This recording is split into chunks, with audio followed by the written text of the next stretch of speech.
اللهم صل على سيدنا محمد وعلى آل سيدنا محمد وبارك وسلم. اللهم صل على سيدنا محمد وعلى آل سيدنا محمد وبارك وسلم. اللهم صل على سيدنا محمد وعلى آل سيدنا محمد وبارك وسلم. تو انشاءاللہ دیکھیے حدیث کا جو حصہ باقی رہ گیا تھا آج کی کلاس میں، اس کو انشاءاللہ ہم مکمل کرتے ہیں. ہم نے حدیث جبرائیل شروع کی تھی، جس میں سے 2 سوالات پچھلی کلاس میں گزر چکے تھے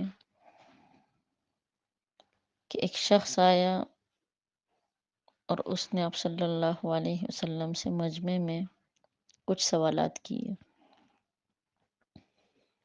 جس میں سے پہلا سوال تھا اسلام کے بارے میں، دوسرا سوال تھا ایمان کے بارے میں، اور انشاءاللہ آج کی کلاس میں ہم تیسرا سوال پڑھیں گے. تو دیکھیں بسم اللہ الرحمن الرحیم.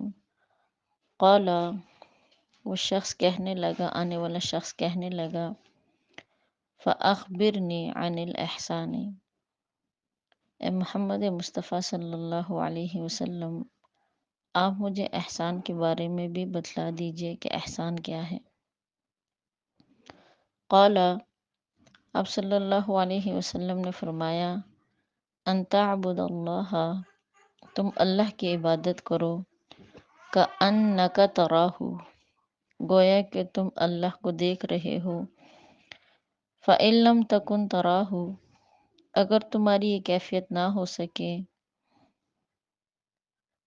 فإن لم تکن تراہ فإنہ یراک، یعنی اگر تم اپنے دل کی کیفیت ایسی پیدا نہ کر سکو کہ تم اللہ کو دیکھ رہے ہو، تو کم سے کم تم یہ کیفیت پیدا کرو کہ وہ رب تمہیں دیکھ رہا ہے.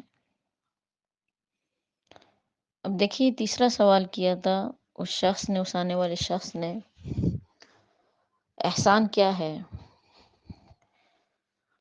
تو دین اسلام میں جیسے دیکھیں ایمان کا ایک بلند مقام ہے، اسلام کا ایک بہت بلند مقام ہے شریعت میں، اسی طرح احسان کا ذکر بھی قرآن پاک میں بھی آتا ہے. ان اللہ یحب المحسنین، ان اللہ مع المحسنین، یعنی اس طرح کی کئی جگہوں پر اللہ رب العزت نے احسان کرنے والوں کو رب کریم پسند فرماتے ہیں. اللہ پاک احسان کرنے والوں سے محبت کرتے ہیں، اللہ پاک احسان کرنے والوں کے ساتھ ہوتے ہیں. تو ایسے کئی قرآن کے اندر احسان کا ذکر ہے کئی مقامات پر. تو دیکھیے میری بہنوں، احسان ہے کیا؟ اسی چیز کو اس حدیث نے واضح کیا ہے.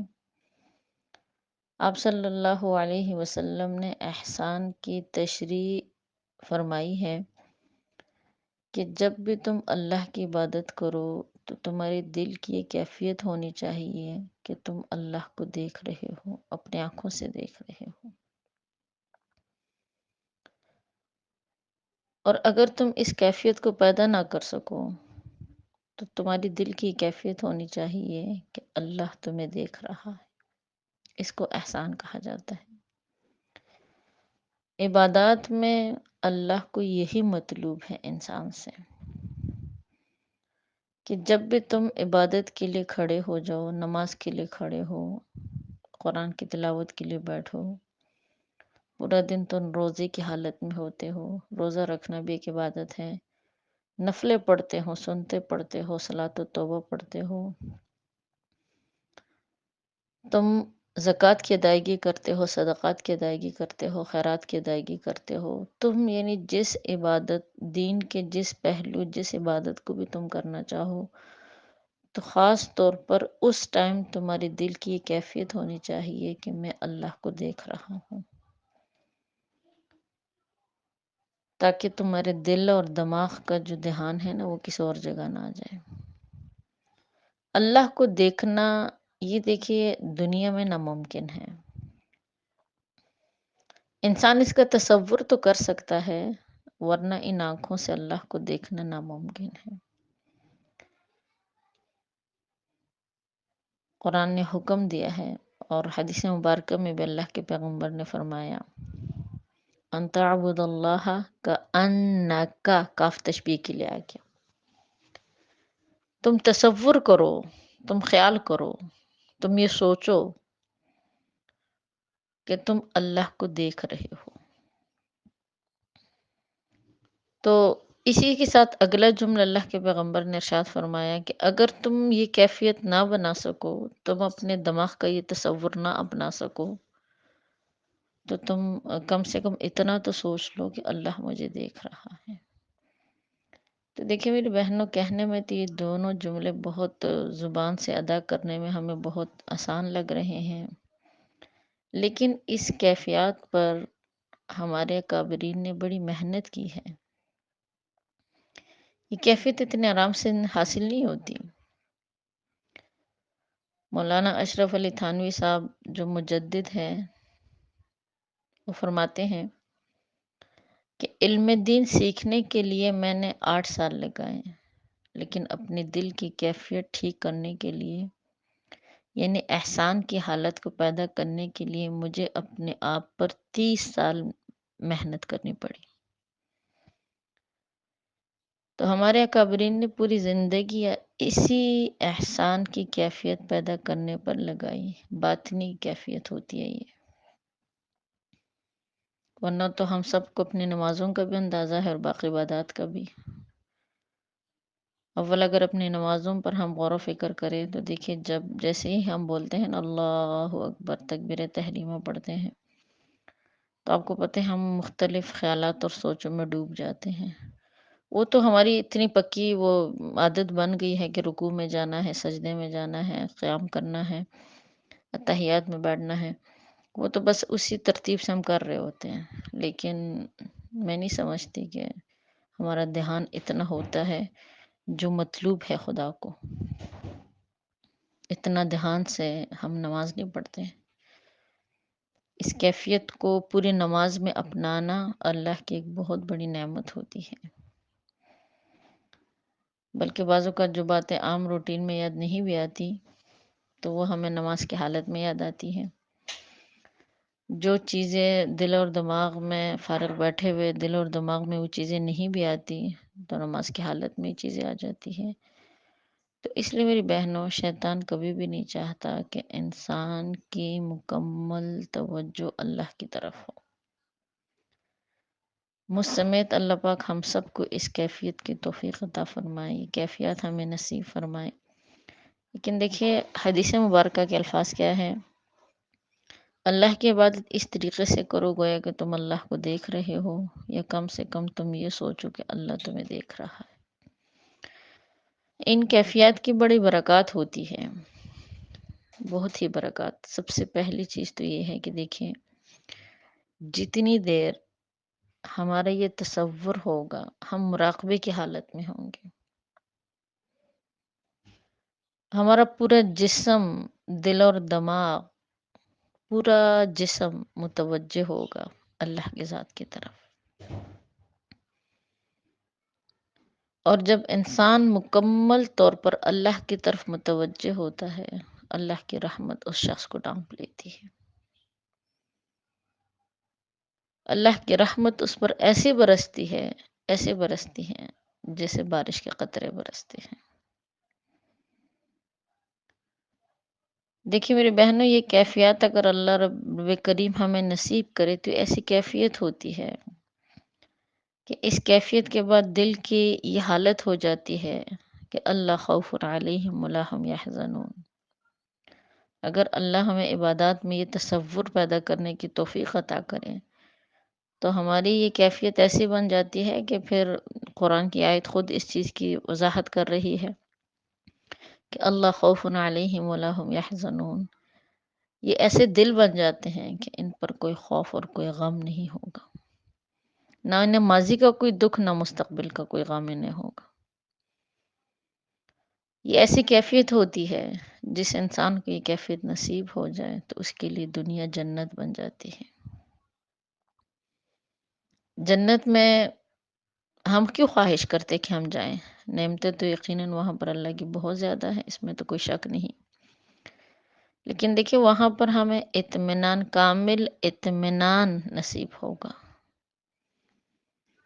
جو شخص دنیا میں اس کیفیت کو اپنا لیتا ہے، یعنی عبادت کرتے وقت اس یہ سوچے، یہ تصور کرے کہ اللہ مجھے دیکھ رہا ہے یا میں اللہ کو دیکھ رہا ہوں، اللہ پاک ایسے دلوں کو اطمینان عطا فرماتے ہیں، جس کا ذکر خود رب کریم نے قرآن کے اندر کیا ہے، الا بذکر اللہ تطمئن القلوب، اللہ کے ذکر سے انسان کے دل کو اطمینان نصیب ہوتا ہے۔ اور وہ کون سا ذکر ہے؟ وہ یہی قلبی ذکر ہے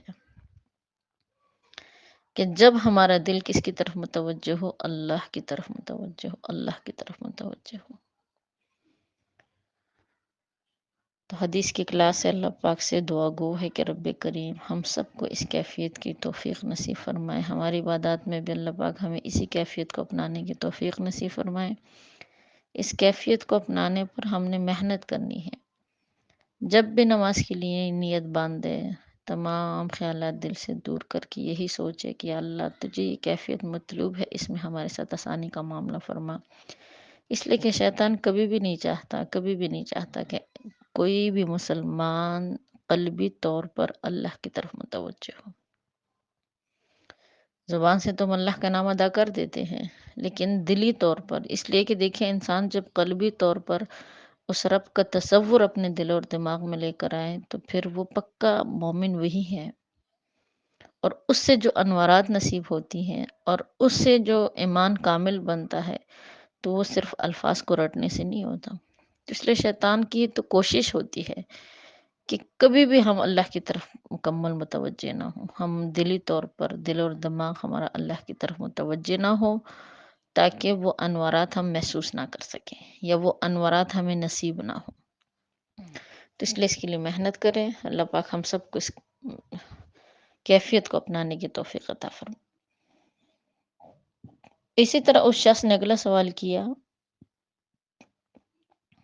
قال، اللہ کے پیغمبر سے اس نے پوچھا، فَأَخْبِرْنِي عَنِ السَّاعَةِ، اے محمد مصطفیٰ قیامت کب آئے گی؟ قیامت کے بارے میں بتلا دیجیے۔ قال، آپ صلی اللہ علیہ وسلم نے فرمایا، مل مسئول عنہا بأعلم من السائل، میں قیامت کے بارے میں تم سے زیادہ نہیں جانتا، یعنی مجھے معلوم نہیں ہے۔ تو اس سے معلوم ہوا کہ اللہ پاک نے قیامت کا علم کسی بھی پیغمبر کو عطا نہیں کیا۔ قال، پھر اس شخص نے کہا کہ ٹھیک ہے، فأخبرنی عن امارتها، آپ مجھے اس کے علامات کے بارے میں بتلا دیجئے، یعنی قیامت کے علامات کے بارے میں بتلا دیجئے۔ تو قال، آپ صلی اللہ علیہ وسلم نے فرمایا، ان تلد الامۃ ربتها، کہ لونڈی اپنے آقا کو جنے گی، وَأَن تَرَى الْحُفَاةَ الْعُرَاةَ الْعَالَةَ رِعَاءَ الشَّاءِ يَتَطَاوَلُونَ فِي الْبُنْيَانِ، اور تم دیکھو گے برہنہ پا، برہنہ جسم، مفلس فقیر بکریوں کو چرانے والے، وہ فخر کریں گے بلند بلند عمارتوں پر۔ تو دیکھیے قیامت کے علامات میں اللہ کے پیغمبر نے دو باتیں ارشاد فرمائی، یہ ہے تو بہت تفصیل طلب، لیکن مختصراً میں وضاحت کروں گی۔ سب سے پہلی بات کہ لونڈی جو ہے وہ اپنے آقا کو جنے گی۔ کیا مطلب؟ اس کا مطلب یہ ہے کہ قرب قیامت کی نشانیوں میں سے ایک بہت بڑی نشانی یہ ہے، اولاد اپنے ماں باپ کی نافرمان بن جائے گی۔ وہ ماں کو ایک لونڈی کی حیثیت سے دیکھیں گے کہ جس ماں نے اتنی مشقتوں سے اس کو جنا ہے، اس کا مقام ایک لونڈی کی طرح رہ جائے گا۔ اور بطور خاص بیٹیاں جو ماں کے ساتھ بہت محبت کرتی ہیں، اور بیٹیوں کے دلوں میں ماں کا بہت مقام ہوتا ہے، قرب قیامت کی نشانیوں میں سے ایک نشانی یہ ہے کہ بیٹی کے نزدیک ماں صرف ایک نوکرانی کی حیثیت رکھتی ہے کہ ماں اس کے کام کاج کرے، اس کا خیال رکھے، اس کی ضروریات پوری کرے۔ اس کے علاوہ اس بچی کے دل میں، اس بیٹی کے دل میں ماں کی کوئی عزت ہی نہیں ہے۔ یعنی اولاد کے سامنے والدین کی حیثیت آہستہ آہستہ اسی طرح ہوتی چلی جا رہی ہوگی، اور یہی سب سے بڑی بات ہے۔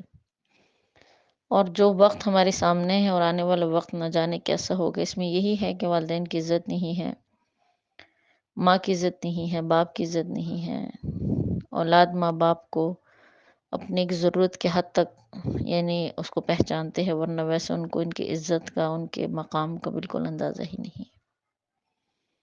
اور اس پہ دیکھیے قصور ہمارا بھی ہے کہ ہم اپنے اولاد کو دین کی تعلیم سے آراستہ نہیں کرتے۔ ہم اپنی اولادوں کو دنیا کی تعلیم تو دیتے ہیں جس سے وہ دنیا کو پہچانے، دنیا کو کمائیں، اور ظاہری بات ہے جو چیز ہم ان کو دیتے ہیں تو انہوں نے آگے ایسے ہی کرنا ہے۔ وہ دنیا کماتے ہیں، دنیا کو پہچانتے ہیں، لیکن ان کو دین ہم نہیں دیتے، دین کی تعلیم نہیں دلاتے۔ جب دین کی تعلیم نہیں دلائیں گے، انہیں معلوم ہی نہیں کہ بھی دین کے اندر ماں باپ کا کیا مقام ہے، خود بخود تو بچے کے اندر یہ بات پیدا نہیں ہونی، تعلیم سے ہی آنی ہے۔ تو پھر اسی طرح ہے کہ پھر وہ ماں باپ کو کوئی حیثیت نہیں دے گا، ماں باپ کو وہ اس حد تک پہچانے گا جیسے کس ضرورت کے لیے ہم کسی چیزوں کو پہچانتے ہیں۔ ان کے سامنے والدین بس ایک ضرورت پوری کرنے والی چیز ہے، اس سے زیادہ کوئی بھی نہیں۔ اس سے اگلی نشانی جو آپ صلی اللہ علیہ وسلم نے ارشاد فرمائی کہ برہنہ جسم بکریوں کو چرانے والے بلند عمارات پر محلات میں رہنے لگیں گے، تو یہ نشانی تو دیکھیں آج روز روشن کی طرح بالکل واضح ہے۔ اس کا آسان لفظوں میں ترجمہ یہ ہے، مطلب یہ ہے کہ نااہل لوگ حکمران بنیں گے، جن کے اندر اہلیت ہی نہیں ہے حکمرانی کی، امیر بننے کی۔ وقت گزرنے کے ساتھ آہستہ آہستہ جو نااہل لوگ ہوں گے، جو حکومت کو چلا نہیں سکتے، وہ جو ہے وہ حکمران بنیں گے۔ باقی اس میں بہت تفصیلات ہیں جو ممکن نہیں ہے ایک کلاس میں اس کو بیان کرنا۔ خیر، ثم انطلقا، حدیث پاک میں آگے فرمایا گیا، حضرت عمر فاروق جو اس حدیث کے راوی ہے وہ فرماتے ہیں کہ پھر وہ شخص چلا گیا، فلبثت ملیا، میں نے اس کو جاتے ہوئے دیکھا، تھوڑی دیر خاموش رہا۔ ثم قال لی یا عمر اتدری من السائل، آپ صلی اللہ علیہ وسلم نے فرمایا، یا عمر تم جانتے ہو کہ یہ سوال کرنے والا شخص کون تھا؟ قلت اللہ ورسولہ اعلم، تو کہتے میں نے کہا کہ اللہ اور اس کے رسول بہتر جانتے ہیں۔ قال، آپ صلی اللہ علیہ وسلم نے فرمایا، فإنہ جبریل آتاکم یعلمکم دینکم، وہ جبرائیل تھے جو تمہارے پاس آئے تھے تمہیں تمہارا دین سکھانے کے لیے۔ تو یہاں تک الحمدللہ حدیث مکمل ہو گئی۔ تو وہ جو شخص تھا جس کی تعریف میں نے شروع میں کروائی تھی، وہ کون شخص تھا؟ وہ حضرت جبرائیل علیہ السلام انسانی شکل میں آئے تھے، صحابہ کے ایک مجمع لگا ہوا تھا، اور اس نے وہ تمام بنیادی سوالات آپ علیہ السلام سے کیا اور آپ نے جوابات دیے جس کو صحابہ کو اور تمام مسلمانوں کو قیامت تک آنے والوں کو ضرورت ہے۔ اس لیے کہ صحابہ بار بار آپ علیہ السلام سے سوالات نہیں کرتے تھے تاکہ آپ کو مطلب پریشانی نہ ہو، تو اللہ پاک نے اپنے فرشتے کو بھیجا کہ ظاہری بات ہے یہ میرے بندے وہ بنیادی باتیں نہیں پوچھ سکتے، تو آپ انسانی شکل میں جا کر وہ بنیادی سوالات پیغمبر خدا سے کریں تاکہ وہ ان تمام سوالات کے جوابات دے جو انسان کے لیے رہنمائی کا سبب۔ وآخر دعوانا الحمدللہ۔